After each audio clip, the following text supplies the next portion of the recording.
女孩第一次乘坐飞机公务舱，却没有乘客受不了提出质疑了。先生，您能不抠脚吗？脚痒，没办法。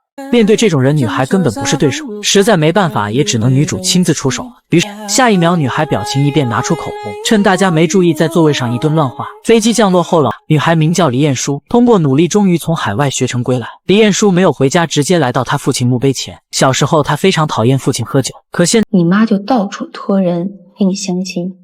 其实晏殊心里十分不愿意，可为了母亲的颜面，她也只能勉强同意。第二天，她打扮成小太妹模样来相亲，确定这个男人就是目标以后，首先自我介绍说他就是今天的相亲对象，且还嘲笑晏殊手指他身后电视，说那个男人就是盛虹集团的钻石王老五，更是自己当年想甩都甩不掉的男人。眼镜男满脸不屑的表情，表示据他了解，顾承泽根本不解释上面的味道。这下他更是紧张，说可能是芳香剂喷多了，每次有人对他说谎，顾承泽就会打喷嚏。毫不犹豫，直接一句话，店员就被开除。很讨厌别人对自己撒谎，可偏偏就是有这样一个女人，不仅大庭广众对他撒谎，甚至还搞得他心脏跳动剧烈加速，导致他所有身体指标全部高于正常值。回想起当时自己那种窘态，顾承泽发誓一定要远离这个说谎精。可他没想到自己刚说完，就又一次碰见那个人。顾承泽停车，立马下去查看情况，被撞摔倒。黎艳舒刚想发火，却发现撞自己的人竟然就是顾承泽。也许是他改变了妆容没被发现，担心自己会被认出来，黎艳舒没敢说话。不是用了。见他没反应，顾承泽主动拿出一叠现金，让黎艳舒自己拿着钱去医院检查。虽然他现在的确很生气，但是此刻也不能和钱过不去啊。随后顾承泽又送上自己的名片，如果检查结果严重，随时可以打上面的电话。看着手里拿着的现金，黎艳舒感觉自己今天真是倒霉。上车后，顾承泽看向后视镜，只见女孩随手扔掉名片，一瘸一拐地走了。男人正在巡视集团旗下商场，没想到却被一件黑色内衣吸引，停下脚步。他很好奇为什么这件内衣和自己公司设计的款式一模一样。就在几天前，他亲自审核招聘，一份保存在手机里的设计稿让他眼前一亮。周小姐，你现在的设计和早期的风格差异很大。生活变化、经历变化，都会对作品产生一些影响。顾承泽没说话，感觉他说的也有道理，然而他却不知道，这份设计就是女人盗取别人获取的。为了拿到职位，他不知羞耻，占为己有。恰好今天被他看见，立马让助理叫设计师过来。见自己展台有人，黎艳舒走上前，可他却没想到这人竟然是顾承泽。这位就是我们的设计师李小姐。这是你抄袭的作品。对于这种污蔑，黎艳舒非常生气，警告顾承泽说话注意点，不要血口喷人。就在此时，助理带着设计师赶过来。总裁，这款内衣除了用料材质不同，和我的设计完全是一模一样。黎艳舒差点怀疑自己耳朵有问题，想不到这世上还能有这么无耻的女人。自己有问题，反过来还要诬赖别人。他很想反驳，却找不到证据。顾承泽见他没说话，以为他心里有亏，打算承认了。然而他没有做错，为什么要承认？面对顾承泽无辜指责，他没有任何犹豫，直接怼了过去，并且表示旁边这个女人才是真正的抄袭者。见这边有人在争吵，一群记者立马围了上来。对于这些质问，黎艳舒根本无法解释。这时人群后面突然出现一个男人，一把拽住黎艳舒的手臂，推开人群，强行将她拉走。顾承泽不明白为什么弟弟会带走黎艳舒，来到角落，顾景云将她放开，质问他为什么不告而别，突然就消失7年。当初两人在同一所高中上学，有一天黎艳舒到墓地祭拜父亲，返回时偶然碰见顾景云也在祭拜父母，他好奇躲在一旁偷听，实在是没忍住，黎艳舒在一边偷笑，结果就被顾景云发现了。可能是两人都有失去过亲人，同样彼此也都能理解对方心中的感受。从那以后，他俩就经常腻歪在一起。好景不长，两人恋爱被顾景云奶奶发现，老太太嘲讽黎艳舒家世不行，还妄想勾引她孙子，试图用金钱引诱她赶紧滚蛋。可黎艳舒很有骨气，根本不在乎那几个臭钱，直接就扔在地上。气得老太太还想说话，可她头也没回就走了。直到今天两人才再一次见面。面对顾景云，其实她内心有几分愧疚，可她答应过老太太以后不再见面就要信守承诺。你那么喜欢遵守承诺，你为什么不遵守给我的承诺？女孩喝醉酒躺在浴缸里睡觉，却没意识到自己正在一个陌生男人家里。因为男人患有重度洁癖，如果放任她躺浴缸里，自己根本无法睡觉。为了避嫌，她用马桶刷轻轻试探，找准位置，接着用水开始冲刷。就在刚刚，黎艳舒和男友发生争吵，顾景云情绪激动，给了她一巴掌。很好，这样我们就算两清了。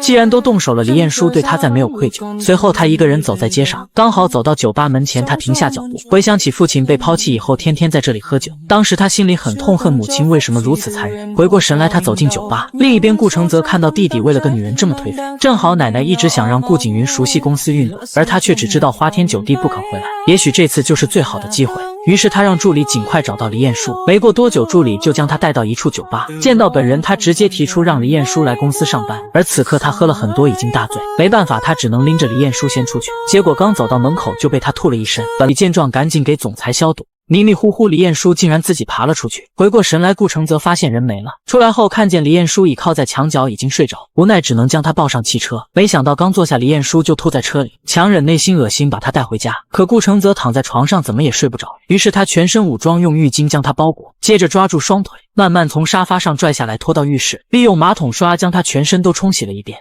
第二天，黎彦书从沙发上滚落下来，猛然发现自己身处在陌生环境，扒开衣服，果然里面是空空如也。事已至此，想不接受也没办法。巡视房间，他发现屋里面没人，可能是因为昨天洗澡着凉，肚子突然很疼。接着见顾承泽满脸愤怒，想要发火，顾承泽内心极度紧张，牢牢抓住裤腿，大脑控制不住，血压迅速飙升，不知不觉鼻子里竟然流出鲜血。顾承泽控制情绪，强行让自己冷静下来。随后他将黎彦书带进办公室，没想到他一点不客气，直接把腿架到茶几上，凭借花言巧语让顾承泽安排他进公司。原本就想利用他来搞定自己的弟弟，甚至还在办公室威胁顾承泽，如果不借他钱就谎称两人有不正当关系。实在没办法，霸总只能妥协，并且还拉着他到商场挑选衣服。见顾承泽这么识趣，他感觉很是满意。小姐，请问你喜欢什么样的款式？款式不重要，我要最好的。接着黎彦书大摇大摆走出商场，满脸笑容，选了2套最贵的衣服。刚进家门，他发现自己行李竟然被人摆放在客厅，原来是异父异母的姐姐趁他妈妈不在，想设计将他赶出家门。你妈今天不在家，没有人会挽留你的，劝你有点自知之明，来路不明的野种。虽说黎彦书很生气，可还是忍住没有发作。当初母亲带着他一起改嫁，自从进了这个家门，黎彦书就受了很多委屈，他早已经厌倦了寄人篱下。这次他不再犹豫，拖着行李潇洒的离开。一个人走在街上，他没地方落脚，翻遍包包里面也只有12元现金。没办法，他只能再次过来投奔顾承泽，谎称自己家房子被房东收走，走投无路，想在他家里借住几天。顾承泽毫不犹豫，直接拒绝。喂，我求求你了，你不然我在睡大街上了。被关在门外，黎彦书气得脚踢房门。然而面对他的祈求，顾承泽根本不在乎，无处可去，黎彦书只能蜷缩在楼道。邻居很好奇为什么半夜会有人蹲在这里，询问他是否需要帮助。黎彦书不知道如何解释，只能撒谎说自己和男朋友吵架，因为生气自己被赶出家门。男朋友？得知情况，男人气愤走到房门前，此时顾承泽正在床上睡觉。听到有人按响门铃，他走出卧室，打开房门，邻居让他出来一下。黎彦书见状立马假装哭泣。你怎么还没走？她不是我女朋友。一听这话，邻居表情惊讶，顾承泽赶忙解释自己和他没有任何关系。邻居见他对女孩这么绝情，劝黎彦书也没有必要珍惜，自己可以收留她住上一晚。黎彦书一下子愣住，也不知道该如何是好。你居然这么怜香惜玉，就带回你家住。回到房间，他思考片刻，感觉一个女孩子住到陌生男人家里危险，于是又心软打开房门。还不滚进来！黎彦书一边拉着行李进门，还不忘装作可怜。进到房间，他表示自己可以给他打扫卫生，只求他收留自己在这留宿几天。可顾承泽患有严重洁癖，只同意他留下一晚。半夜，黎彦书突然发烧，虽然顾承泽嘴上还在嘲讽生病了吧？哼。然而手上却不停切着姜片，并且还亲自给黎彦书熬了姜汤，更是小心扶着一口一口的喂他喝下。昏迷中，黎彦书不停喊着父亲，顾承泽还精心呵护，轻轻地拍他入睡，就这样坐在他身边整整守了一夜。第二天确定他退烧后，自己才去上班。由于晚上他忙活了一夜，不知不觉坐在办公室椅子上睡着。总裁，有事吗？这么多年我从来没见你打过瞌睡啊！都怪那该死的女人啊！霸总回家却被眼前一幕吓了一跳，只见房间里凌乱不堪，内衣鞋子扔得到处都是。身为重度洁癖患者，他哪里能受得了啊？黎彦书！此刻黎彦书还不知道自己惹了大麻烦。当他回到家里，顾承泽已经等在客厅，还没等黎彦书说话，就质问他为什么房间会变成这样。黎彦书假装可怜，急忙解释，可能是因为昨晚发烧，自己睡得太沉，没想到一觉醒来，发现自己竟然已经睡到了中午，都没来得及犹豫，就快速跑到卫生间洗漱。为了不给公司形象上抹黑，自己第一天上班必须要穿凿得体，结果一不小心就弄成这个样子了，还不收拾啊！顾承泽强压心中怒火，如果不是想利用他来牵扯弟弟回到公司，恨不得一脚立马将他踢出去。可是李彦书差点没忍住，赶紧捂住嘴不让自己笑出来。由于之前朱丹背地里抄袭了他的设计，可李彦书深知这份设计还有缺陷。来到盛虹，他第一件事就是命令朱丹重新打样。然而朱丹却利用他和顾景云之间的矛盾，让设计样品成功通过经理审核。即便李彦书再三强调这份作品存在缺陷，可他的话顾景云根本不想听，命令经理马上安排工厂那边批量生产。有顾少只是工厂加班加点，很快这款内衣就出现在市场上销售。李彦书心有不甘，紧盯大屏幕。令他没有想到的是，短短几个小时，这款内衣的销售额就突破1000万大关。李彦书瞪大双眼，有些担心。然而顾承泽却满脸微笑，所有人都在为此庆祝，朱丹却表情得意。晚上公司安排庆功宴，朱丹故意找机会嘲讽李彦书，并且还让他负责今天的所有消费。李彦书不想和他计较，心想今天有顾承泽在场，我买单其实也无所谓，对吧？但是我们今天总裁大人也在。偷鸡不成，李彦书表情僵硬，没办法，他只好咬牙拿出兜里的现金，十分不舍地递给身边服务员。第二天，公司客服部接到电话，果不其然，朱丹设计的内衣出现了问题，随之而来不断有人打电话投诉。你们卖的什么烂产品啊！里面的脏钱差点炸死我！哎呦，这位女士，你先别生气，我马上给你解决。顾承泽立马召开紧急会议，甚至还当着众人的面大发雷霆，更是直接解除了李彦书设计主管的职务。他眼含热泪，并没有推卸责任。回到家，他把头浸泡在水里，似乎只有这样才能让自己保持清醒。为了弥补错误，他连夜整理方案，希望凭借自己的能力重拾消费者的信任。隔天，顾承泽来到他房间，敲了半天门里面也没有回答，于是他轻轻打开房门，发现房间里满是垃圾，惨不忍睹。手拿酒精，他强忍着走了进来。整理中，顾承泽偶然发现那份手稿，原来是自己误会了李彦书，想不到抄袭者竟然是朱丹。女孩假扮孕妇闯进粉丝人群，不料却被门前保安拦下。那个孕妇也出来了。我喜欢海莲娜好久了，我从3岁的时候我就开始喜欢她。很明显，这些话对保安不起作用。李彦书反应很快，手捂肚子，假装动了胎气。事已至此，顾承泽也只能陪他一起演戏。如果孕妇出现意外，他们同样也有责任。没办法，保安只好将她抬进去休息。先生，你不能进去。但是孩子他爹，放他进来。来到里面，李彦书见四处没人，立马开心地站了起来。整理好衣服，他拉着顾承泽去找海莲娜。李彦书试探着走进房间，见到来人，海莲娜一脸不耐烦，直接就大喊保安，准备赶他出去。谁成想此时顾承泽从后面走了进来，瞬间海莲娜表情发生变化。李彦书见时机成熟，表明自己的来意，顾总能亲自过来证明很看重这次合作。其实海莲娜身为模特，内心同样很想参与盛虹这种大集团的项目，但对于李彦书本人却有偏见，并且当着顾承泽的面侮辱他只会抄袭。此话一出，李彦书表情瞬间僵硬。被你抄袭的那个设计师好像就是盛虹的，对吧，顾总？顾承泽没说话，可他知道事实的真相。海莲娜不仅没有收敛，还嘲讽李彦书明知道自己有黑历史，居然有脸赶来和自己谈合作。虽然李彦书内心愤怒，可为了这次合作，他竟然主动承认自己抄袭。顾承泽没想到他会牺牲自己保全公司，甚至还愿意自己退出项目来达成这次合作。见他低三下四，顾承泽终于开口，没给海莲娜留一点颜面。但没想到海小姐本人是个言辞刻薄、徒有外表的人。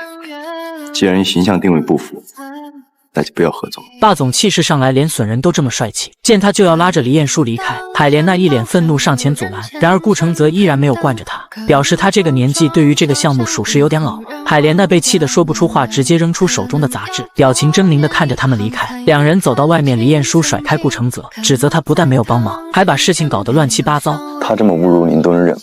你别忘了，最开始指责我抄袭的是你，我连你都忍，我为什么不能忍他？好不容易找到的机会被顾承泽搞砸，李彦书生气转身就准备要走。顾承泽拿起电话拨通号码，威胁李彦书如果今天赶走，那就收拾好行李，以后不要住在他家。没办法，李彦书只能妥协，随后气冲冲地走回车里。睡梦中，霸总突然被惊醒，没想到自己竟然钻进女下属房间。整理思绪，他回想昨天到底发生了什么，可想了半天始终没有结果。李彦书每次说谎，他都有不同的反应。面对嘲笑，顾承泽无法控制，气血上涌，脑袋出现眩晕，没有站稳，一下子扑倒在李彦书怀里。喂，都死的！顾承泽缓了许久，这才挣扎着从李彦书身上爬起来，缓缓坐在旁边，低头不敢看向对方。李彦书很好奇，怀疑他是不是有什么怪病。顾承泽用手遮挡，不与他对视，可他却小瞧了女人的八卦心理，实在没办法，他只能反手控制住李彦书。你现在连我雪亮的目光都不敢看了吗？你别胡说八道，还不是因为你满嘴谎话，我既然那么糟糕，你昨天晚上干嘛还要跑过来找我？还一副可怜兮兮的样子。此话一出，顾承泽终于想起来了。就在昨天，两人去见了海莲娜，返回途中车子却在半路上没油了，距离最近的加油站也要20公里。还好中途两人遇到有招待所，只可惜房间全满，只有一个杂物房勉强住人。身为集团总裁，顾承泽哪能接受这种待遇？他宁愿睡在车里，也不会考虑杂物房。无奈李彦书也只能陪着。大半夜他坐在车里，肚子实在太饿。然而顾承泽患有洁癖，不许他在车里吃，管不了那么多了。李彦书快速跑去超市，随后拿了一袋子东西回到车里。虽然嘴上顾承泽很严肃，但对于李彦书倒是有很大的容忍度。突然此时外面下起大雨，李彦书可不想这个天气躲在车里一夜，可顾承泽依然不想和他去住杂物间。此刻外面雷声大作，雨下的也很大，顾承泽情绪紧张，心跳加速。由于他从小失去父母，对于这种环境十分恐惧，双手抱头，他蜷缩在车里。房间里，李彦书整理好床铺，听到有人叫门，他快速跑了过去。打开门，他一脸坏笑，还在嘲讽顾承泽，却没想到他刚进门就晕倒在地。现在清醒了，他竟然敢说自己可怜。顾承泽慢慢走到他面前，霸气十足，一下子把他壁咚在货架上。李彦书瞬间拈了找准机会，赶紧溜走。本以为这次会面彻底泡汤了，结果令他没有想到的是，海莲娜竟然同意了。鉴于这次合作是想尽快挽救公司名誉，于是他安排好拍摄地，很快进入工作状态。而顾景云被拒绝后一直心存怨恨，拍摄过程中总是找李彦书麻烦，不是让他摆放花盆，就是让他给海莲娜倒水。随后有一个镜头需要海莲娜爬上梯子，顾景云更是当众让李彦书过去帮忙扶着。突然海莲娜脚上一滑，幸好李彦书反应很快。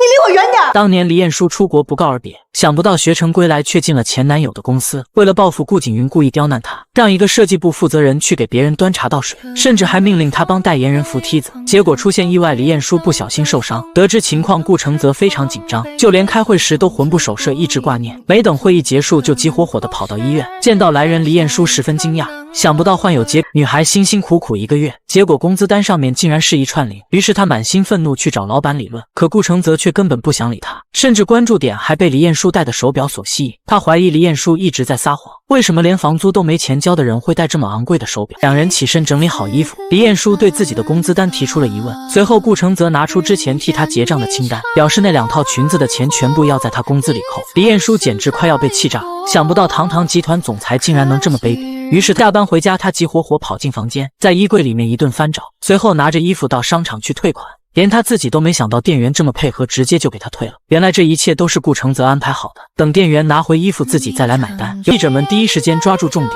接着顾承泽与海莲娜的绯闻又被传出。趁着这份热度，李彦书抓住机会发布的视频点击率火爆攀升，不但之前的设计缺陷没有受到影响，公司业绩还同时期上涨了5倍。为了给李彦书庆祝，顾承泽特意安排了一场晚宴。看到李彦书的成功，朱丹更加怨恨。另一边韩君瑶心里同样也很不爽，他以为自己将李彦书赶出韩氏已经赢了，想不到李彦书在盛虹又闯出一番天地。他不服气，又一次联合朱丹，准备在展会上再次陷害李彦书，让他彻底在这个行业永远的消失。很快盛虹集团在展会上发布这一季新品，由于这次有海莲娜参与设计备受关注。然而有人发现李彦书的设计和海莲娜一模一样，显然两人其中有人在抄袭。看着眼前这件内衣确实不是自己设计那款，怎么会这样？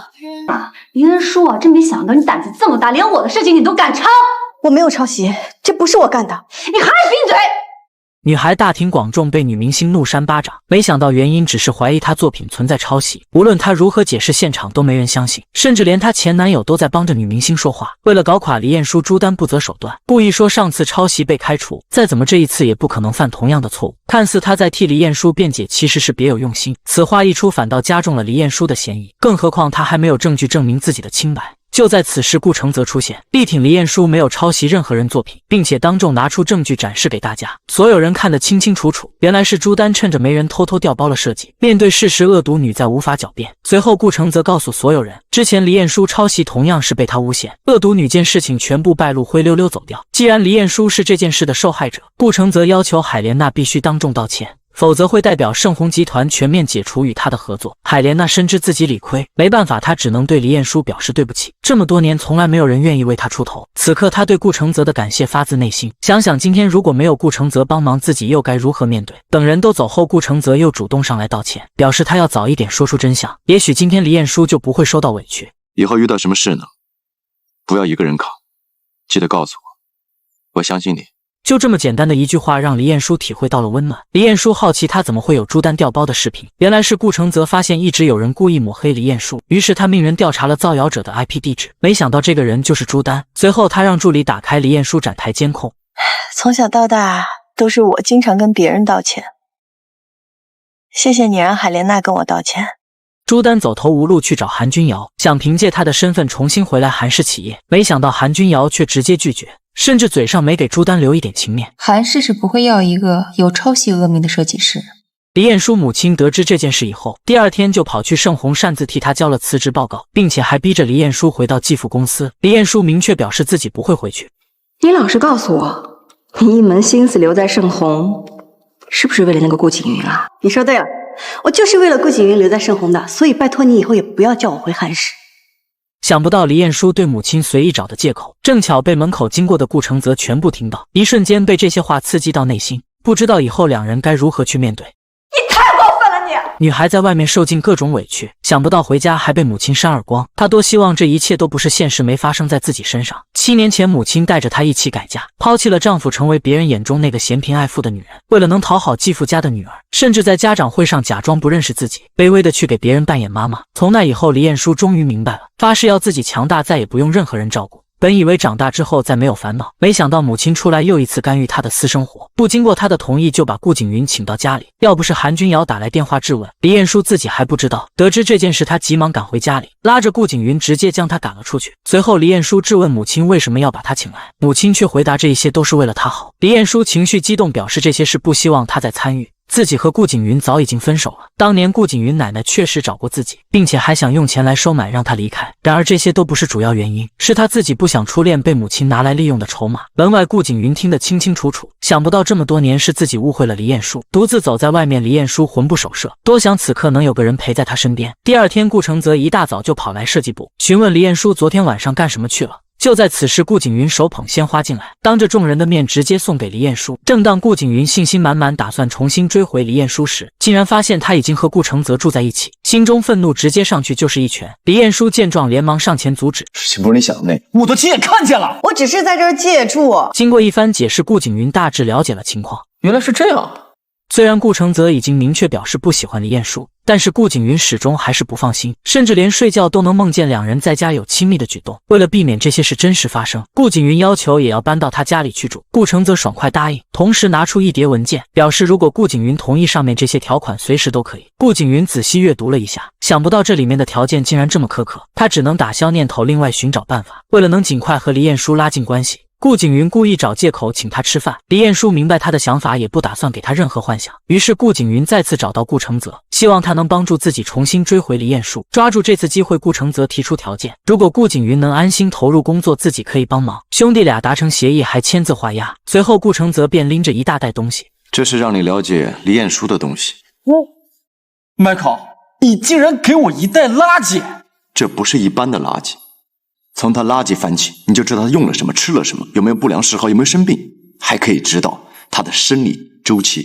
就在刚刚，李彦书无意间发现一份协议，内容竟然是拿他的信息换顾景云到公司上班。怪不得这几天顾承泽对自己这么好，原来这一切都是另有目的。李彦书非常生气，质问顾承泽为什么这样做。想不到他还大言不惭说是为了自己，难道顾承泽真的一点感觉没有吗？就没发现自己喜欢的人是他吗？两人情绪都很激动，已经没办法再继续交谈。一气之下，李彦书摔门出去，随后跑去男邻居家喝酒，期间还不断讲述顾承泽这件事做得有多无耻，越说越来劲，更加觉得心里不爽，搞得男邻居也插不上话，只好无奈陪着。混蛋，还用我人身攻击！钱放哪儿？这么说。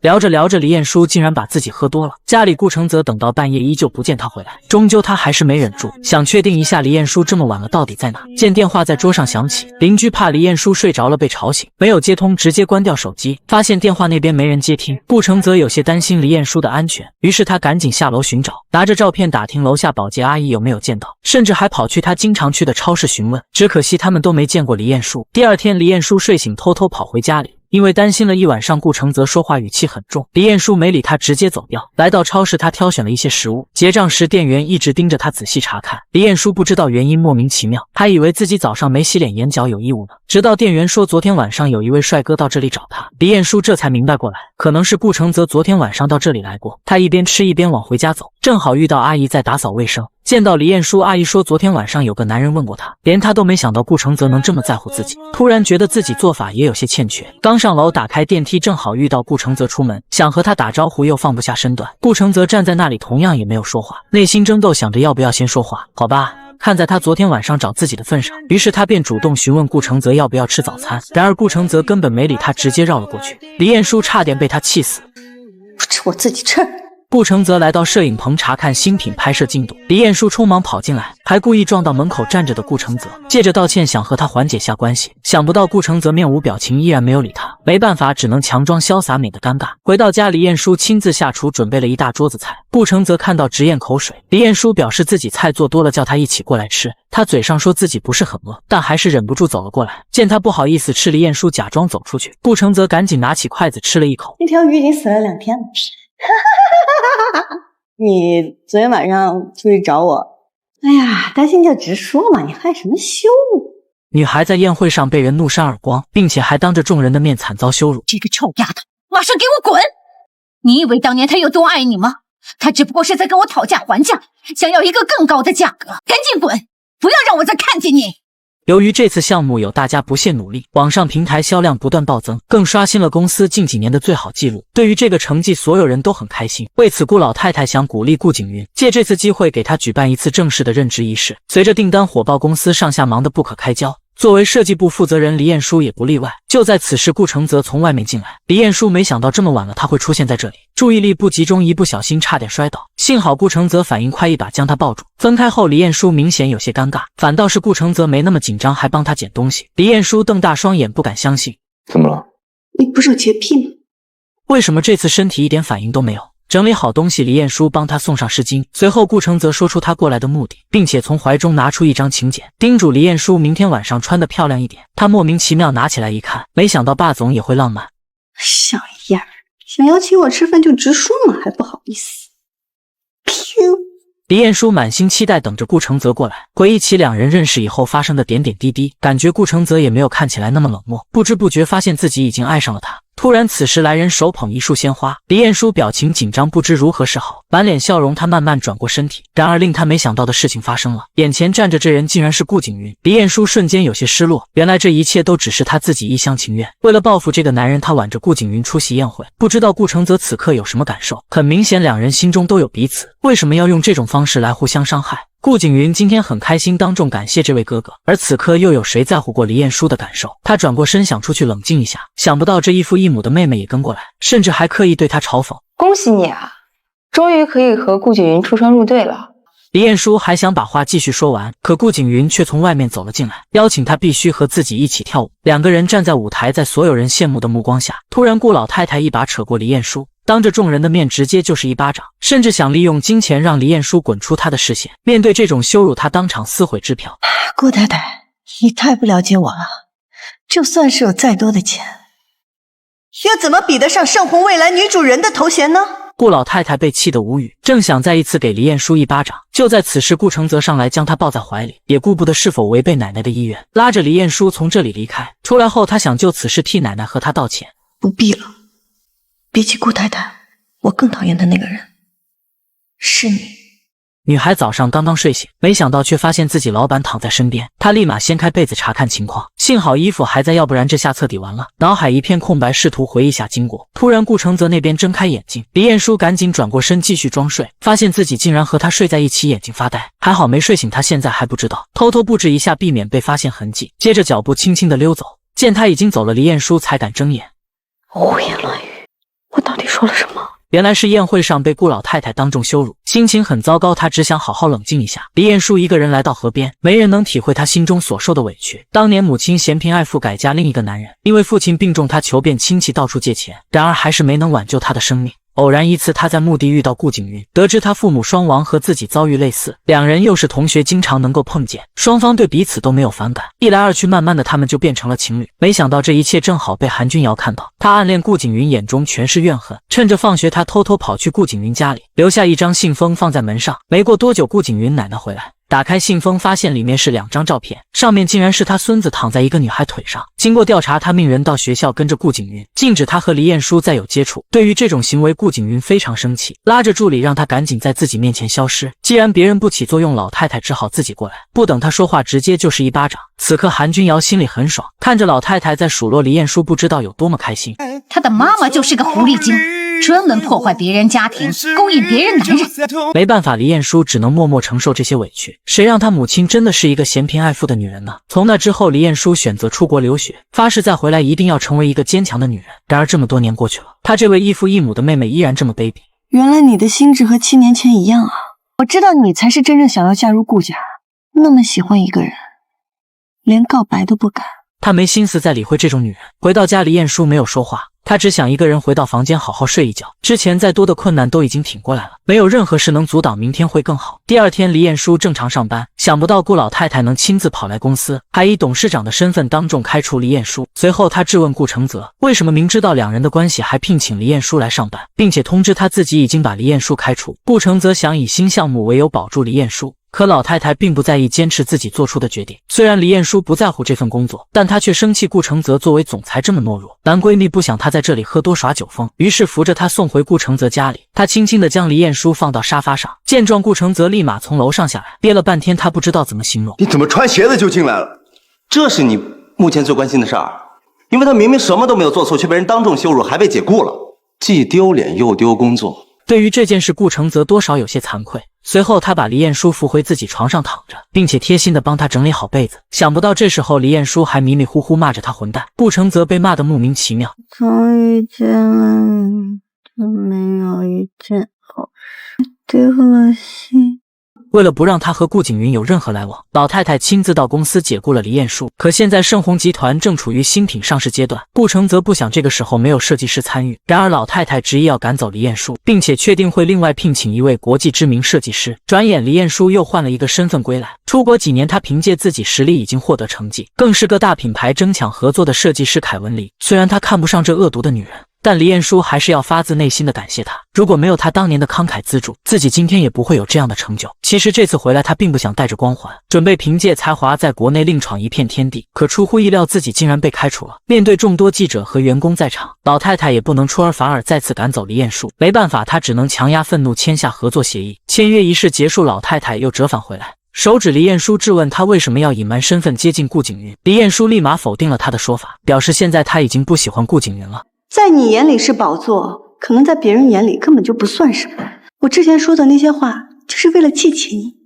嘴上说不过顾老太太，便以董事长身份压人，但这次不一样，双方是合作关系。在商言商，我对你孙子没有兴趣，既然你主动向我递来橄榄枝，我当然要珍惜这次机会。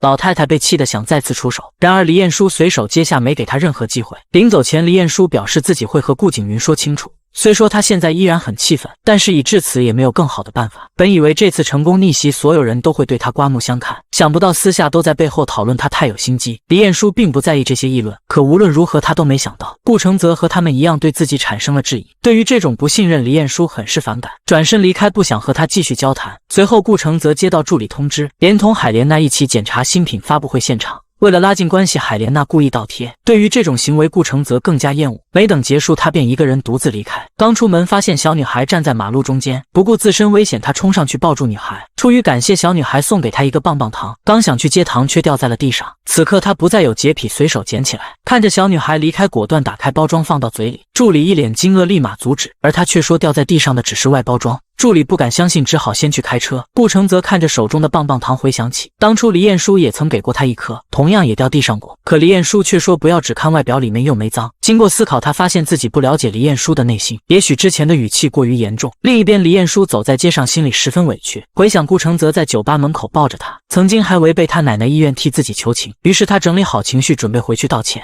来到办公室，他看着顾承泽，接着他对于自己隐瞒凯伦离这件事道歉。顾承泽一脸淡定表示接受。然而等黎彦书走后，不经意间嘴角上扬露出淡淡的微笑。男人如愿亲吻上他喜欢的女孩，却在心里隐隐不安，感觉自己对不起弟弟。正当他为难不知如何是好时，女孩主动抱着他又亲了回去。就在昨天，三人约好到果园采摘，为了讨好顾老太太，韩君瑶非要跟着一起来。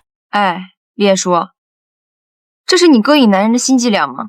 见两人没跟上，顾景云过来询问情况，随后他警告韩君瑶不要搞事，心想自己是带着目的来的，他强压怒火。难得今天有机会这么放松，敞开肚皮品尝一下最新鲜的水果。期间，顾景云不断给黎彦书投喂，你来我往，看起来动作非常亲密，这可把一旁的韩君瑶气坏了。偷偷来到没人处，他拨通了顾老太太电话，暗地里又给黎彦书打了小报告。晚上三人一起回到家，刚进门，顾景云脸色苍白，被眼前一幕吓到。只见顾老太太怒气冲冲坐在沙发上，并且把黎彦书的行李扔了一地，没给顾承泽说话的机会，直接上去就是一巴掌。黎彦书瞪大双眼，连顾景云都没想到奶奶竟然这么过分。接着他要求顾承泽立马将黎彦书赶走。顾景云还想求情，却被顾老太太骂了回去。黎彦书受够了这种羞辱，不想让顾承泽为了自己左右为难，蹲下身，他整理好行李，没有任何犹豫，主动选择离开。刚下楼，发现韩君瑶在这里等他，看黎彦书落魄，他很开心。黎彦书都懒得理这么卑鄙的女人，心情烦闷，他又一次来到这间酒吧，想着利用酒精麻痹自己的烦恼。顾承泽料到他会跑来这里，即便他有洁癖，很不喜欢这种环境，可为了见到黎彦书，他必须过来。看他一脸嫌弃的样子，黎彦书知道顾承泽是关心自己，强忍着出现。下次买醉能不能选一个干净点的地方？我被人家到处追债，东躲西藏，但是我妈却因为改嫁而过得越来越好。你说这是不是很讽刺？此刻顾承泽能体会到他的感受。黎彦书第一次对其他人吐露心扉，随后他拉着顾承泽离开，两人来到一处天台，顾承泽放下总裁身份，大口喝酒。黎彦书终于露出开心的笑容，对于自己隐瞒身份这件事，他再次道歉。然而顾承泽根本没有生他的气。黎彦书不相信，质问他为什么之前会有那种表情，声音很小，他说害怕对不起自己弟弟。你说什么？我说有没有人说过你的睫毛长得好好看？只有你说过。两人四目相对，气氛已经烘托到位，无法控制，顾承泽缓缓亲了上去。此时黎彦书脑袋空白，不敢相信，原来被总裁亲吻是这种感觉。于是他没忍住，主动抱住顾承泽。既然都已经亲了，那就不要放过机会。没有任何男人能承受住这种欲望。就在他准备有所行动时，黎彦书却迷迷糊糊地倒在他腿上。女孩老毛病发作，半夜被痛醒。突然此刻外面有人敲门，这种酒店还有客房服务，该不会是坏人吧？他悄悄来到门前查看外面情况，接着一脸警惕地打开房门。这是给你的胃药。不是吧？连我胃疼都知道，该不会是有摄像头吧？哦，是那位顾先生吩咐我们给你买的，说您的胃不太舒服。啊，谢谢。黎彦书这才放心，强忍着疼痛回到床上。看不出来这冷冰冰的总裁还有这么贴心的一面。吃完药，他感觉有所缓解，睡不着。他回想之前发生的一切，顾承泽大晚上的跑酒吧关心自己，不会是内心有什么企图吧？刹那间脑海里出现一段画面，竟然是他主动抱着顾承泽索吻。黎彦书被吓得有些发懵。我亲了顾承泽。另一边，顾承泽回到家，同样躺在床上睡不着，心里不断回想两人在一起亲密接触。虽然看起来他成熟稳重，但对于感情这方面依然是一个新手。他试图让自己冷静，不要多想，却内心躁动根本无法控制。实在没有办法，他只能利用冰水来压制情绪。第二天来到公司，顾承泽依然无法进入工作状态，于是他想咨询助理，又不知道如何开口，想了半天才找到合适的理由。我有一个朋友助理实在是没有憋住，心想都什么年代了，还拿这种开头说事。随后顾承泽把他朋友这件事和助理说了，并且表示昨晚喝多了还亲在一起。助理被惊得一下子差点摔倒，倒是顾承泽还没觉得哪里出现了问题，还让助理帮忙想办法看怎么才能解决。总裁，那这个女生她喜不喜欢你？那您趁她喝醉并亲吻她的这个行为就属于甩了。这么一说，顾承泽也感觉自己有点趁人之危。自从老太太将黎彦书赶走以后，顾景云就被关在家里不许出门。为了能够逃出去，他利用床单做了一条绳子，想不到竟然出现意外，把腿摔断了。顾老太太急忙把他送到医院，想着这件事不处理还不知道以后会发生什么呢。于是他又一次到公司找顾承泽，无论如何必须让黎彦书从这里消失。看两人争执不出结果，助理给出想法，既然顾景云对黎彦书不死心，倒不如让黎彦书移情别恋，主动离开。顾老太太感觉这话有些道理，随后他没有再难为顾承泽。车里他回想助理说的话，万一要是让黎特助遇到一个比顾少爷更优秀的人呢？突然，老太太脑海里出现一个人选，于是她赶紧拿出电话。此时顾承泽正在开会，见到显示来人，他没有多想，立马接通。我要你去追求李艳舒。你居然在背后挖我的墙角！因为兄弟俩同时爱上一个女人，结果搞得两个人吵个不停。既然咬死了谁都不想放弃，那就只能各凭本事来一场公平竞争。从今天开始，我正式追求李艳舒。平复情绪以后，两人握手言和，达成君子约定。第二天，兄弟俩手捧鲜花，不约而同出现在公司。李艳舒见状，吓得赶紧逃跑。很显然，这次正面交锋谁都没有成功。接着，顾景云派人送去蛋糕。就连李艳舒的同事也跟着一起沾光。面对弟弟这种情场高手，顾承泽根本不是对手。看来自己必须要改变一下策略。为了让自己老板多一些胜算的机会，助理不惜将他珍藏已久的恋爱秘籍奉上。虽然顾承泽嘴上强硬认为没有必要，总觉得他想做就没有办不成的事，可助理却有不同意见，并提醒他这次对手两人可是青梅竹马的感情。经他这么一说，顾承泽有了危机感。趁着没人，他偷偷拿过秘籍查看，领会上面精神。接下来就是展开实际行动。随后，顾承泽让助理给他传话，想约会李艳舒，隔天单独在户外见面。不知道什么情况，李艳舒一身正装早早赶到，可没想到顾承泽竟然约她骑单车。李艳舒表示自己穿着高跟鞋没办法运动，但顾承泽却说跑步不行，骑车还是可以的。没办法，来都来了，李艳舒只能同意。谁成想顾承泽又在这时候崴了脚。我以后要是再陪你出来做户外运动，我就是狗。你怎么这样说自己呢？你即使是狗，也是最美丽的狗。虽说第一个单独约会效果不是很好，顾承泽没放弃，打算送他一份别出心裁的礼物。来到花店，他仔细挑选，接着一眼就相中这家店里唯独一束。打好包装，他亲自把礼物放在李艳舒桌上。等同事们见到后都羡慕不已，催着李艳舒赶紧打开来看看。首先大家看到的是顾承泽的名字，李艳舒满脸微笑，期待里面到底是什么。刚上手，突然感觉一阵刺痛，随后他小心掀开上面包装，在场所有人都被震惊。仙人球。什么啊！此刻李艳舒被这种操作简直要气死了。晚上李艳舒又赴约赶来，心想这回还算有脑子，知道约会看电影了。可当顾承泽拿出电影票时，李艳舒被吓一跳，甚至不敢相信。总裁坦言表示自己不能和陌生人坐在一起，也怪不得他身边没有朋友。想想都好笑，两个人看电影座位必须先买一排。本以为这次准备充分，不会再有意外，想不到中途有人调换座位，竟然直接走到顾承泽身边坐下。对于重度洁癖患者，他实在无法接受。没说几句，两个人就开始争吵。由于这种行为妨碍了其他人的观影体验，纷纷对他们俩提出意见。李艳舒试图遮挡一下自己的尴尬，可顾承泽显然认为他并没有错。李艳舒被气得不想说话，起身直接离开影厅。顾承泽紧随其后追了出来。李艳舒生气，让他好好上网学习一下怎么约会，也没给他什么好脸，转身气冲冲的就走了。挺好的呀，嫁给我吧。眼看自己喜欢的女孩被别人求婚，男人却站在原地没有上前阻止。幸好这时候韩君瑶气冲冲跑进来，抢走了顾景云手中的戒指，不然李艳舒都不知道该怎么收场才好。他做你女朋友，你奶奶都不同意，更别说娶她做老婆了。我是不会允许你们在一起的。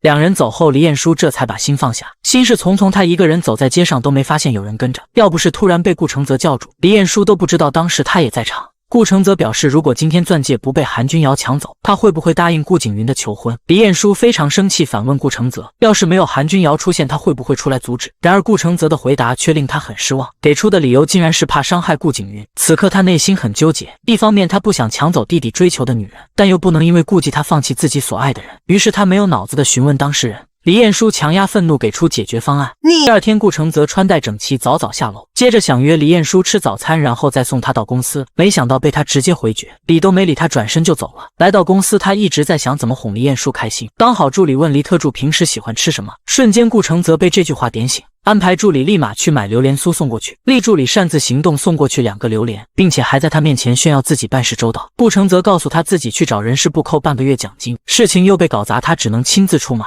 厚着脸皮邀请李艳舒晚上一起吃饭，没想到被直接拒绝。李艳舒还表示晚上约了人去听音乐会。顾承泽一听立马急了，随手一把将李艳舒拉到自己怀里，顾不上外面还有同事在场，不等李艳舒反应，一下子亲了上去。女孩要硬是这么理解，我也不可否认。李艳舒被气得无话可说，既然是打工者，那就必须要寄人篱下。转身，李艳舒又想到办法，表示自己到现在还没吃饭。顾承泽一听要吃饭，肯定是不想去了，当着李艳舒的面通知助理去准备晚餐。看顾承泽上钩，他脱去外套，接下来跑去卫生间洗手。顾承泽等了半天，一直不见李艳舒回来，这才感觉自己可能被骗了。果不其然，刚到这里就把李艳舒逮个正着。不要跟这种不着调的人看什么音乐会。对于这种评价，大卫很不满意。表示两个大男人还想继续争吵。李彦书装出一副可怜，说自己这次真的饿了。于是一行人来到路边烧烤摊，然而这种环境对于重度洁癖患者非常不友好。助理忙前忙后擦了半天，甚至还给凳子裹上保鲜膜。顾承泽这才勉强能够坐下，李彦书只顾着自己吃，都没理他。大卫见状，故意言语中刺激顾承泽，表示自己也喜欢李彦书，并且可以为了他改变生活习惯。其实顾承泽也曾想过，但他不敢尝试。看他在犹豫，李彦书拿一串让他试试，吓得顾承泽立马从座位上跳了起来。没忍住，大直男也有他开窍的时候。总裁和女友约好今天去家里见父母，可时间到了却怎么也联系不上，甚至连电话也是暂时无法接通。就在此时，李彦书手提蛋糕从楼上下来，顾承泽心中疑惑，他到底要去哪里？难道过生日这人比自己还重要吗？于是他和助理偷偷跟过去查看，只见李彦书面前多了一个男孩，脸上挂着慈爱，正耐心地打开包装。助理直直盯着，内心诧异。想不到黎特助也有这么温情母性的一面，竟然对一个自闭症男孩这么温柔。两人还在偷看，连后面来人都不知道。突然护士急了，质问他俩在这里干什么，不知该怎么解释，心里发虚。总裁，我觉得这个店还是挺好，可以考虑投资一下。不错。等人走后，顾承泽一直在想这男孩到底是谁。突然助理脑洞大开，难道是黎特助的私生子？就这一句话可把顾承泽吓得不轻。接着助理说，难怪10年前他找董事长要了那么多钱，原来是他和顾景云有了孩子。顾承泽恨不得一把掐死他。你脑袋长在脖子上就胡说八道的是吧？电视剧里不都是这么演的吗？而且我刚才的推理是不是天衣无缝，合情合？看来不给他点教训是真不行了。助理走后，顾承泽情绪有些混乱，门口等了半天才见李彦书出来，并且还拉着一个孩子，旁边又多出个男人。他没想到顾承泽会出现在这里。此刻男人自我介绍，他是李彦书的叔叔。顾承泽这才明白，原来眼前这人就是李彦书的继父。随后他感谢顾承泽照顾彦书，同时介绍身边的男孩是自己的儿子。正好今天是小男孩10岁生日，于是邀请顾承泽到家里参加生日派对。刚好顾承泽今天也打算去拜访，不做犹豫，他立马答应下来。怎料他第一次登门就上演各种糗事，因为患有重度洁癖，他嫌弃拖鞋不卫生，竟然不礼貌，直接就走了进去。进到房间，所有人都在沙发上就坐，只有他一个人站在那里。幸好旁边两人都知道原因，不给他反抗的机会，直接按在沙发上。期间顾景云还故意挑衅，明知道顾承泽有洁癖，不喜欢吃陌生的东西，他还不停称赞李母买的水果很甜。既然说好，李母特意给顾承泽送去一份，而他不仅拒绝，还回手将盘子打翻，搞得水果溅到衣服上全是。李母强压住心中怒气，转身表示自己先上楼换件衣服。接下来就是一家人给小男孩庆祝生日，知道有客人要来，李母特意准备了一桌菜席。对于讨好女人，顾景云十分在行，哄得李母开心，嘴都差点笑开花了。可轮到顾承泽这边就完蛋了，丈母娘主动给他送来食物，没有感谢不说，还嫌弃人家做的不好，表示油盐太重，不利于身体健康。此话一出，在场几人都尴尬了，李母更是被气得不想说话。幸亏李彦书的继父出来打圆场，这才缓解气氛，得以把这顿饭吃完。饭后李母越想心里越气，她单独叫李彦书出来帮她收拾东西，趁着没人询问他到底和顾承泽什么关系。李彦书不想他母亲干预自己感情，于是隐瞒了顾承泽是她男朋友的事实。顾承泽虽然目前是盛虹的 CEO， 看起来权高位重，但他毕竟是养子，没有继承权的。总裁第一次去女朋友家吃饭，却无意间听到丈母娘在讲悄悄话。顾景云他不是你喜欢的人吗？现在又冒出一个顾承泽，还是这么没头没脑的一个人，我不知道你是怎么想的，在玩三角恋吗？这是很危险的哦。虽然顾承泽不愿意承认，可这些话是他亲耳听到的，不得不信。等李彦书忙完出来，听说顾承泽有事，已经提前走了。回到家，李彦书打电话，他还没有接听，后来没忍住在沙发上睡着了。第二天顾承泽都没理他，直接出门。李彦书还在疑惑这人怎么莫名其妙就生气了。由于新品发布公司所有人都在忙碌，而品牌代言人却在这个时候拒绝拍摄，即便李彦书各种献媚，放低姿态再三请求，海莲娜依然不理会，还在故意刁难。李彦书没有办法，只能跑来找顾承泽。他没想到海莲娜此刻也在这里，并且还倒打一耙要求李彦书给他道歉。李彦书没想到这女人竟然这么无耻。另外顾承泽也一改往日，命令他立即道歉。李彦书愣了，怀疑自己是否听错。你这是什么表情？觉得自己委屈吗？公司因为信任你，才把这么重要的项目交给你。对不起，海小姐，今天是我做的不好，希望你能原谅。目的达到了，海莲娜依然不肯罢休。她故意贴近，想借此机会和顾承泽多一些接触，可这种方式令她更加讨厌。见自己被拒绝，她立马威胁要终止合作。顾承泽很冷静，劝她考虑好后果，没脸再留下海莲娜，生气走掉。晚上在家，李彦书质问她今天怎么回事，顾承泽没理他，转身就要走。回到房间，他整理衣服，表示李彦书没找到住处之前自己搬出去住。李彦书生气问他喜欢一个人就这种态度吗？你是不是特别喜欢被两个男人同时追求的感觉？你这话什么意思啊？混蛋！心里赌气，李彦书拖着行李自己走了。隔天，新项目所有高层人员开会，顾承泽当场宣布对海莲娜发出律师函。李彦书不明白他为什么这样做，劝他考虑负面影响，再忍一忍就过去了。我不是你，你为了达到目的可以出卖自己的感情，可是我做不到。你站住！他试图表示自己根本不是那个意思，然而顾承泽一把将他甩开，不想给他机会在自己面前狡辩。也许一切都只是他一厢情愿，毕竟李彦书从来没有正面回应过这份感情。李彦书心里难过，觉得这件事是自己错了。他考虑很久该怎么让顾承泽安心，于是找到总裁助理求他给自己帮忙，无论如何都要带顾承泽出来见他。助理假装失恋，他询问顾承泽能否陪自己喝酒。面对这种痛苦，他深有感触，没有过多去想，顾承泽便答应下来。可到了晚上，订好的酒吧却变成了游乐场。顾承泽心中疑惑，到底搞什么鬼？突然对面出现一人，装扮成狐狸模样，并且邀请顾承泽跟他过来。他内心很好奇，想知道这些人到底搞什么。跟着狐狸来到一处漆黑的旋转木马前，随着挥手，眼前灯光全部亮起。接下来出现这群人，顾承泽都很熟悉。伴随着音乐，狐狸在他面前热舞，慢慢拿掉头上戴的装扮，露出可爱的笑容。当着他不多的朋友面前，他是顾承泽，是我李彦书喜欢的男人。顾承泽，我喜欢你，你愿意做我男朋友吗？男人睡梦中翻身，好像压到什么东西，突然感觉不对，有人睡在自己身边。翻开被子，他被眼前一幕吓了一跳，内心恐慌，他一把将女人推下床。你为什么会在我的房间啊？我昨天晚上喝多了，我也不记得了。你怎么可以趁我伤心难过的时候对我做出这种事情啊？韩君瑶生气，不停用枕头打顾景云。撒完气，他拿起衣服就走了。顾景云坐在那里回想昨天发生的一切，原来是李彦书当众向顾承泽表白，他无法接受自己喜欢的女孩爱上别人。情绪低落，他跑去酒吧买醉，之后发生什么自己也记不清了。从酒店出来，顾景云接到电话，想不到对方一上来就找韩君瑶，顾景云这才惊讶，发现电话竟然拿错了。另一边，韩君瑶气冲冲回到公司，此时他也发现手机不是自己的。来到顾景云家，他徘徊许久不敢进去，恰巧此刻顾景云也想出去找他。昨天晚上喝了酒之后，我占了你的便宜，我就应该负这个责任。听这话，他被吓一跳。显然韩君瑶是准备来真的了，于是顾景云借口有事立马开溜。韩君瑶见状，脑海里出现一个想法，实在不行就把昨天这事告诉你奶奶。有了想法，韩君瑶这几天心情不错。然而顾景云那边可惨了，为了让他断了追李彦书的想法，老太太不停给顾景云介绍对象。没办法，他只能拉着韩君瑶过来挡事。聊天中，他故意透露李彦书和顾承泽已经在一起了，谁成想老太太一点没有惊讶。您知道这个事情？本来就是我安排的。只有顾景云这个傻瓜才会相信他。韩君瑶没想到这场爱情竟然是个骗局，虽然他对李彦书没有好感，但两人的矛盾也仅仅只是因为顾景云。他思来想去，还是决定告诉李彦书。可从小到大，两人就没好好说过话，心里关心，但语气依然很强硬。说完，韩君瑶转身直接就走了。李彦书愣在原地，正好顾承泽从门外进来，他表情痛苦，问顾承泽是不是顾老太太让他来追求自己的。顾承泽不会说谎，只能微微点头。他心如死灰，不想再听顾承泽解释，用力甩开他，直接就跑了出去。随后他独自跑过来找顾老太太，只想证明这件事到底是不是真的。此刻李彦书站在这里承受各种羞辱，目的只有一个，就是得到真相。强忍着心痛，他转身离开。正巧出门时遇到顾景云，他质问奶奶为什么总要欺负一个小女孩，自己早就和她没有关系了。老太太生气说这次是她自己找上门的。顾景云回手追了出去，结果李彦书已经坐上出租车走了。实在没办法，他打电话给顾承泽，得知情况，顾承泽急忙跑了回来。顾景云庆幸自己没将李彦书留下，尤其是在我得知了你跟奶奶的约定之后，在这个客厅里，他已经受到了足够多的侮辱。欺骗感情比撒谎更可。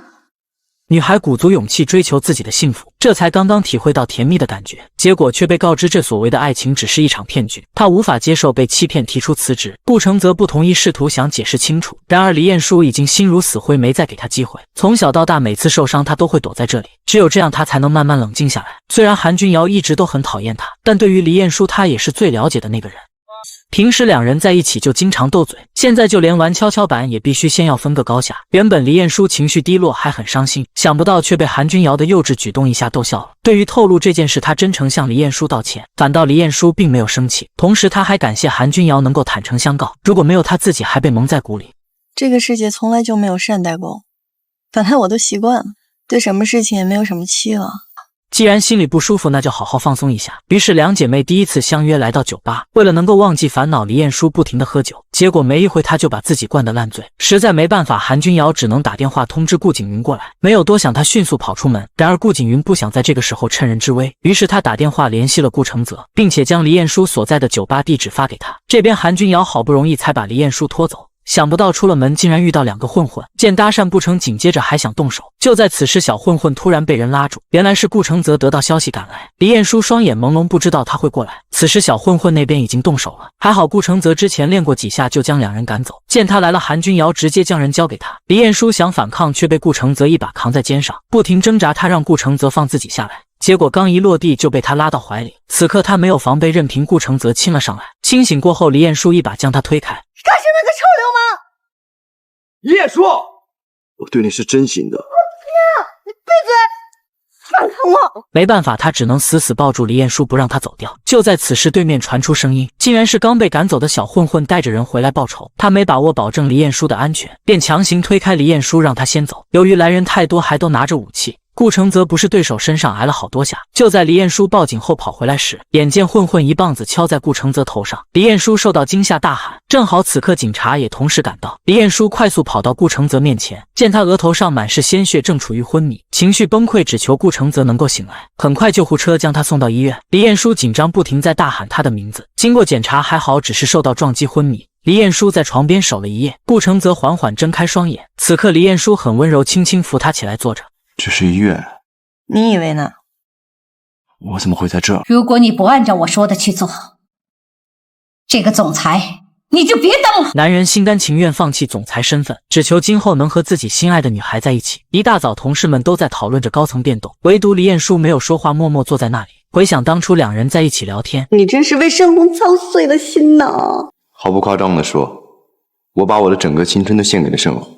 担心顾承泽一时间无法接受，他还专门跑过去找借口试图安慰。也许这些想法对于顾承泽来说都有些多余，他不但给人感觉到没有失落，反而是一脸微笑，看起来还很放松。这么多年他在盛虹集团从未休息过，正好借此机会有时间多陪一陪李彦书。随后两人放松心情，来一次说走就走的旅行，游山玩水，体验大自然的美景。为了满足李彦书的好奇心，他被迫换上一身校服装扮，重新体验了一次学生时代恋爱的感觉。这些项目他之前从来没有尝试过。如果说他没有遇见过李彦书，有可能一辈子也感受不到这种幸福与快乐。运动过后，两人一起到路边吃饭。对于有重度洁癖患者，这些简直就是一场噩梦。即使李彦书已经把食物送到他嘴边，顾承泽依然拒绝，并且表示自己实在是接受不了。我们是来度假的，你为何就不放松一下，尝试一下以前没有尝试过的东西呢？对于爱说谎这件事，李彦书并不反对，他觉得有些时候说谎不一定是件坏事，又有谁能保证从来没有说过谎话呢？顾承泽表示他就没有过。李彦书很惊讶，怀疑是真的假的。为了让顾承泽破例，他不停在一边撒娇，可顾承泽始终不说，同时还对李彦书讲出自己的秘密。他从小就有一个毛病，听到别人说谎话自己就有过敏反应。对此李彦书不相信，还有些怀疑。直到他俩回酒店，李彦书又重新陪他吃饭，期间他和顾承泽开玩笑，当着服务员的面将一叠钞票递给顾承泽。谢谢你昨天晚上陪我，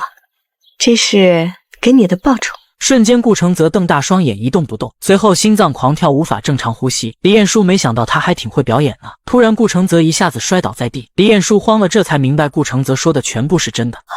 怎么了？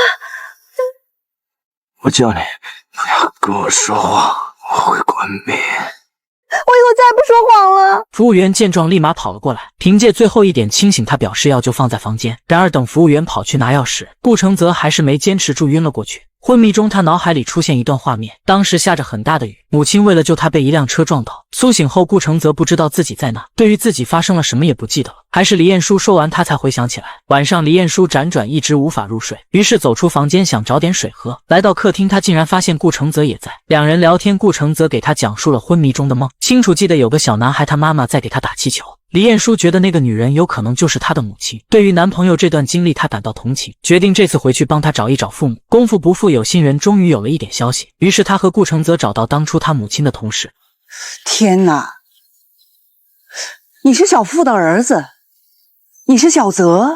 千亿总裁从小被母亲抛弃，想不到20年以后母子俩能再次相见，内心纠结，她不知道该如何面对。见男友这么痛苦，李彦舒心里也很难过，想安慰可又不知道该说些什么。也许这件事只有她自己想通了才行。这是从福利院带出来的，阿姨。没有别的东西了。顾承泽慢慢打开背包，从里面拿出一只兔子玩偶。这只兔子是他妈妈亲手缝制的生日礼物。我知道了，因为我属兔子。我们承泽呀，最聪明啦，喜欢吗？喜欢。此刻他再也无法压抑住自己内心的情绪。原来母亲从来没有抛弃过他，所有悲伤化作泪水不断涌出。他死死抱住李彦舒，哭得像个孩子。幸好身边还有他一直陪伴，不仅给顾承泽安慰，还让他感受到温暖。经过医生的仔细检查，病人脑部没有损伤，只是精神上受过严重刺激。如果有亲人陪伴，可能会慢慢好起来。之后顾承泽每天都陪在母亲身边，并且和他讲述自己小时候的经历，希望能通过交流让母亲有所好转。可即使顾承泽这么体贴的照顾，在他见到兔子玩偶时反应依然很强烈。这是我儿子的东西，你们谁也不许动。顾承泽眼眶通红，强忍着内心的伤痛。另一边，李彦舒为了让顾承泽在医院好好照顾母亲，只能回到公司好好上班，继续忍受海莲娜这小人得志的脾气。没办法，谁让他把自己卖了5年呢？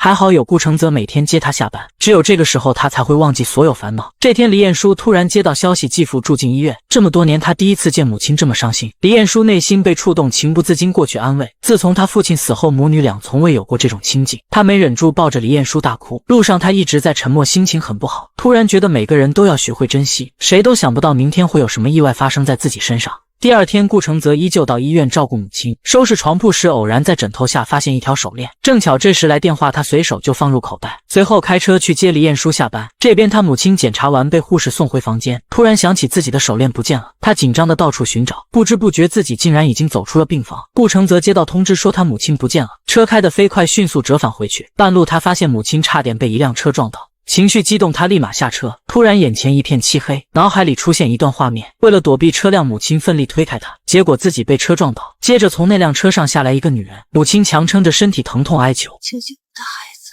对方不但没有施救，甚至还开车跑了，可能是过于紧张救自己的孩子。刚才他抓住女人时不经意拉断她的手链，直到昏迷手中依然死死攥着。即使他现在失去记忆，依然忘不掉这串手链。顾承泽内心发誓一定要找到肇事者，然而他却没想到这条手链竟然和李彦舒有关。为了给女友一个浪漫的求婚，总裁专门安排直升机过去迎接。此刻他无比幸福，脸上已经笑开了花。伴随着音乐，顾承泽单膝跪地，只见一枚定制钻戒出现在李彦舒眼前。顾承泽轻轻将这枚象征爱情的戒指给她戴上。经历了这么多，两人最终走到一起，剩下的就差搞定他的父母了。隔天，李彦舒将顾承泽带回家。这次顾承泽来的目的就是向二老提亲的。既然彦舒同意嫁给你，我和志鹏也不会反对。对，我们就希望你们能早点成家立业。好，叔听你的。随后李母表示都要结婚了，女孩必须搬回家里住。李彦舒觉得现在年轻人没有这么多讲究，可架不住李母一再坚持，实在没办法，他只能同意。回到家，李彦舒就开始收拾自己的行李，顾承泽站在一旁闷闷不乐。就在他帮着整理首饰盒时，突然发现一条手链和母亲手里的一模一样，然而这条手链是他从肇事者身上拽下来的。直到昏迷，他依然死死攥着。当时为了能找到那个逃跑的肇事者，顾承泽还认真查看过手链的细节。这手链从哪来的？这是我爸的遗物，然后我妈的手链上就写的是我爸的英文名字缩写 LSY。 夜晚，顾承泽独自躺在床上思考，觉得只是巧合，这件事不可能和李彦舒母亲有关。为了证实内心的想法，他大晚上跑来母亲这边确认。然而当他颤抖着拉开母亲的袖口时，无法控制，瞬间瘫坐在椅子上。难以想象此刻顾承泽是什么心情。李彦舒早上起来找了一圈也没见人影，接着打电话过去，顾承泽竟然没接。来到公司，李彦舒还在奇怪人到底跑哪去了。可当他见到顾承泽时，表情冷漠的吓人。李彦舒被搞得发懵，都不知道发生了什么，心情烦闷。顾承泽拼命发泄，李彦舒看他这样实在不忍心，于是劝他想开一点，不要因为公司的事生气。好想安静一下，别烦我行吗？李彦舒很心疼，但他不知道怎么去安慰，只能给他时间去发泄，慢慢调节自己的情绪。顾承泽内心痛苦，不知道该怎么面对，正好趁着李彦舒回家，他自己好好想想。来到门外，他没有送李彦舒进去，随后顾承泽开车直接就走了。见女儿回来，李母提议去探望一下顾承泽母亲，这都要结婚了，双方家长还没见面呢。对于去见面，这时李彦舒也表示同意。于是他带着母亲来到康复中心，想不到顾承泽妈妈这时就坐在花园，远远的李彦书就指着给母亲介绍。然而当他见到顾承泽母亲时，脑海里出现一种似曾相识的感觉。接着他又仔细查看了一下，眼见对方向自己挥手那条手链，他永远无法忘记。瞬间他想起一段画面，20年前发生的那场车祸，当时很害怕抛下恳求他的女人直接跑了，脸色苍白，他不敢相信这一切。突然感觉自己头很痛，表示让李彦书先去，之后再找机会两家见面。他惊慌失措跑回车上，直到上车内心依然无法平静。顾承泽，原本结婚是很幸福的一件事，想不到他却因为一场噩梦被惊醒。往往很多事情没有发生，可回想一下，好像之前梦中都出现过。结婚当天，李彦书快步跑下楼，满心欢喜去迎接未来婆婆。可当他赶到时，顾承泽母亲坚决不走，原因就是他把手链弄丢了，那可是肇事者留下的唯一证据，如果没找到，自己今天哪都不会去。实在没办法，李彦书只好求助护士一起寻找。功夫不负有心人，终于手链被找到了。李彦书快步跑过去接在手中，心情很激动，他对这名小护士表示感谢。这要再找不到，可就错过婚礼时间了。拿在手里，他仔细查看，眼睛直直盯着，脑海里一片空白。原来他口中的肇事者竟然就是自己的母亲，难怪见面那天他突然说自己头痛，很显然在那个时候就已经发现了。为了逃避，他依然选择隐瞒实情。之前还奇怪为什么顾承泽找到线索不继续追查，自己还在支持他必须严惩那个坏人。现在想想，他当时真的太可笑了。原来是顾承泽知道真相，为了他才选择放弃的。李彦书呆呆站在那里，内心不断涌出愧疚。另一边，会场已经准备完毕，随着时间临近，大家都在焦急的等待。然而此时李彦书还不接电话，顾承泽按耐不住，刚想出去寻找。只见李彦书从外面进来，脸色苍白，没有一点笑容，就连韩君瑶都没有发现异常。顾承泽面露微笑，立马上前迎接。你怎么才来？我以为你要逃婚呢。随后李彦书对于自己迟到向大家表示道歉，接着又当众宣布取消这场婚礼。此话一出，在场人都被震惊。李彦书不想解释，甩开顾承泽直接就走。他立刻追出去拉住李彦书询问原因。为什么要取消婚礼？因为顾承泽有一种特殊能力，无论是谁在看着他的眼睛说谎，身体都会第一时间出现过敏反应。然而这次李彦书没有逃避面对他，直接说了，但顾承泽身体却一点反应没有。他心如死灰，相信李彦书没有在说谎，原来他说的一切都是真的，自始至终就从未爱过自己。李彦书强忍内心疼痛，不得不承认，也只有这样才能让顾承泽死心。随后李彦书一个人跑来墓地，跪在父亲的墓碑前，情绪崩溃，嚎啕大哭。母亲不知道原因，紧跟着过来追问，你自己做的好事，你还有脸来问为什么？见到这串手链后，他终于明白了，无法解释，只能眼看着女儿伤心的离开。转过身，他愧疚的面对墓碑跪下。这就是你对我的惩罚吗？当年要不是因为那场车祸，我又怎么会舍得离开你和孩子？女孩失魂落魄，独自一人走在街上。也许从她知道真相的那一刻，就代表自己再也无法和心爱的人在一起。情绪崩溃，她再也忍不住，直接就躺在路边痛苦的大哭。另一边，顾承泽试图利用酒精来麻醉自己，没想到越是这样，越控制不住去想，脑海中不断出现两人在一起的画面，甜蜜且又温馨，令人难以忘记。只可惜这一切的美好都将成为过去。第二天，李母主动来到疗养院。对于顾承泽妈妈，她深感愧疚，她哭着跪在地上请求对方原谅。刚开始顾承泽妈妈还不知道怎么回事，拉她起来。然而当她讲出20年前那场车祸，自己就是这条手链的主人时，顾妈妈情绪崩溃，痛苦的大叫。幸好护士及时出现，这种状况才慢慢稳定。李母被赶出病房，只能默默站在门外。恰巧顾承泽此时过来，正好撞见。你来干什么？他清楚这件事做错了，不可原谅，但他女儿没有错，取消婚礼都是因为自己。而顾承泽面无表情，并不在乎。他已经确定李彦书从来就没有真正的爱过自己，因为结婚当天说的话他没有一点反应。李母走后，顾承泽通知护士，从现在开始不管是谁都不可以探望，就连李彦书过来都被护士拒绝了。他怒气冲冲回到家里，质问母亲为什么去康复中心找顾承泽妈妈，明知道他精神有问题还故意过去刺激。李母也没想到这件事会搞成这样。你当然想不到，因为你就是一个自私自利的人。彦书，事情不是你想的那样。事情就是害得承泽和他母亲失散20多年的那个凶手，就是我妈。听到这个消息，韩君瑶表情有些惊讶，原来李彦书取消婚礼是因为这个，于是打电话给顾景云，让他想想办法。这边他正愁不知道该怎么劝顾承泽呢。得到消息之后，他立马行动，也不管顾承泽是不是在真的训练，强行将他拉到酒吧喝酒。随后迫不及待将李彦书取消婚礼的原因告诉他。然而顾承泽表示这些都不是主要原因，其实他从来就没有喜欢过自己。顾景云不明白他为什么会这样想，可顾承泽却表示他从小就得了一种怪病，无论是谁在他面前撒谎，自己身体都会出现反应。顾景云实在不相信他说的话，便试探着说这次过来是他奶奶安排的。顾承泽信了，因为他身体没有一点反应。接着顾景云手拍桌子大笑，并且告诉顾承泽自己刚刚就是在说谎。他心中疑惑，确定身体没有任何状况。为了证明，他让顾景云再说几句越严重越好。我讨厌你，再严重点。我不喜欢你了，你给我走。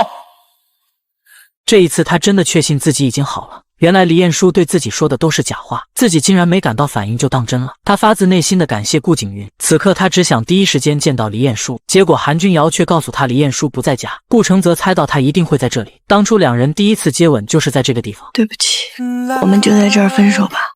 他无法接受是自己母亲害了顾承泽，黎彦书只能忍痛和他提出分手。虽然顾承泽内心十分不舍，但他不想让黎彦书有太多压力，决定给他时间慢慢去消化。一路上黎彦书都在想以后该怎么面对，也许分开是现在最好的选择。另一边顾承泽大部分时间都在照顾妈妈，意识逐渐清晰，病情也有所好转。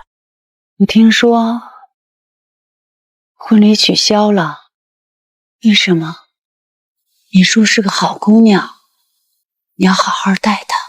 显然顾承泽妈妈已经接受了黎彦书，但黎彦书那边已经让大卫帮助联系，准备自己带弟弟出国学习。既然都已经想好了，那就立即出发。其实顾承泽过来是想拦下黎彦书，但他心里清楚，一旦黎彦书决定，谁都无法改变。顾承泽表示无论多久自己都会等他回来。随后他一把将黎彦书抱在怀里，此刻两个相爱的人都依依不舍。你每天要提醒自己你爱我这个事实，照顾好自己。